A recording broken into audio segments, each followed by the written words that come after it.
MDH चणा मसाला। आता छोले असो किंवा चवळी, पांढरे चणे असो किंवा काळे चणे, सगळं काही कमाल बने। MDH पहलगाम मध्ये ज्यावेळेला अंधाधुंद गोळीबार हा दहशतवाद्यांनी केला त्यानंतर सगळ्या पर्यटकांमध्ये एक गोंधळ निर्माण झालेला होता। मिळेल त्या वाटेनं प्रत्येकजण वाट मिळेल तसं पहलगामच्या त्या मैदानामधून बाहेर पडायचा प्रयत्न करत होता आणि त्याच्या खाणाखुणा ज्या आहेत त्या आजही आपल्याला पाहायला मिळत आहेत। अक्षरशः ह्या चिखलामधून आपण पाहतोय किती तर लोकांचे हे पायाचे ठसे आहेत जे आपण या ठिकाणी पाहतोय। त्या रस्त्याने हे सगळे गेलेले आहेत। काही जणांचे चप्पल बूट हे आजही अडकलेले आहेत। पाठीमागे आपण पाहतोय एका दुकानातला जो तो बाज होता तो देखील या ठिकाणी अस्ताव्यस्त अशा पद्धतीने पडलेला आपण पाहतोय। आणि दुसऱ्या बाजूला आपण जर पाहिलं तर इकडे देखील म्हणजे शेकडो पायांचे हे ठसे आहेत जे आजही त्या खरं तर खुणा सांगतायत। हा चिखल झाला होता, खरं तर पाऊस झाला होता त्यावेळेला आणि त्याच चिखलामधून वाट काढत प्रत्येक जण मिळेल त्या वाटेनं खरं तर जायचा प्रयत्न करत होता। हा आपण अजून एक पाहतो एका पर्यटकाचा बूट पडलेला आहे।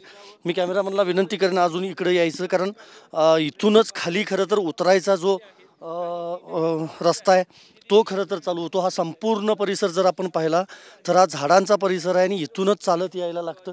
आत्ताही आपण पाहतो हे सुरक्षा दलाचे जे जवान आहेत ते या ठिकाणी गस्त घालतायत म्हणजे अजूनही या ठिकाणी सर्वसामान्य लोकांना परवानगी नाही आणि अशा पद्धतीनं नेमकं काय झालं असेल ह्याचा फक्त आपण विचार करू शकतो कारण लहान मुलं होती, वृद्ध लोक देखील होती, महिला होत्या आणि त्या सगळ्यांना ज्यावेळा गोळीबार हा झाला त्यावेळा अचानकपणे त्यांना प्रत्येकाला खरं तर जीव वाचवायचा होता। काही लोकांना अक्षरशः म्हणजे खांद्यावरून जे जखमी होते त्यांना देखील नेण्यात आलं आणि ह्या आपण पाहतोय अजूनही खुणा म्हणजे ह्या रस्ता जिथपर्यंत जाईल किंवा जिथपर्यंत चिखल आहे तोपर्यंत ह्या सगळ्या अशा खुणा पाहायला मिळतात। शेकडो लोकांच्या पायांचे हे सगळे या खुणा आहेत खरं तर आणि अशा पद्धतीनं सर्च ऑपरेशन जे आहे ते आत्ताही या संपूर्ण भागामध्ये सुरू आहे। अजून काही पुढं आल्यानंतर आपल्याला परिस्थिती समजू शकते।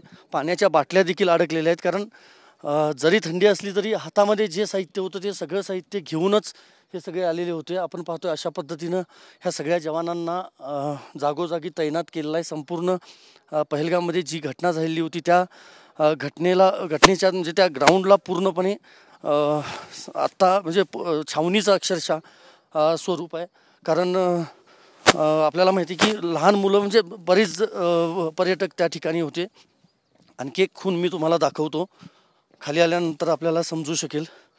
पायांच्या तर खुणा आहेत हे पहा, हे 3 शूज अजूनही मी कॅमेरामॅनला विनंती करेन की 3 शूज या ठिकाणी आपल्याला हे पाहायला मिळतात म्हणजे कुणाचे असतील आपल्याला माहीत नाही पण जे पर्यटक आतमध्ये होते ते आत खरं तर अडकलेले होते आणि ज्या गोळीबारानंतर हे सगळे पळत सुटलेले होते आणि अशा पद्धतीनं नेमकी काय परिस्थिती त्या ठिकाणी उद्भवली असणार याचा फक्त आपण विचार करू शकतो।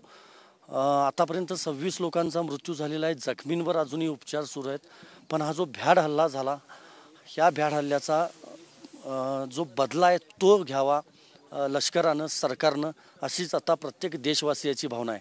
व्हिडिओ जर्नलिस्ट विनोद कुमारसह मी संदीप राजगोळकर, TV9 मराठी, पहलगाम। वाह, काय आता मिळाली का चव? होय तर आता मिळाली खरी चव। MDH चंकी चाट मसाला, जीवनाला खऱ्या चवीचे रंग। असली मसाले सच MDH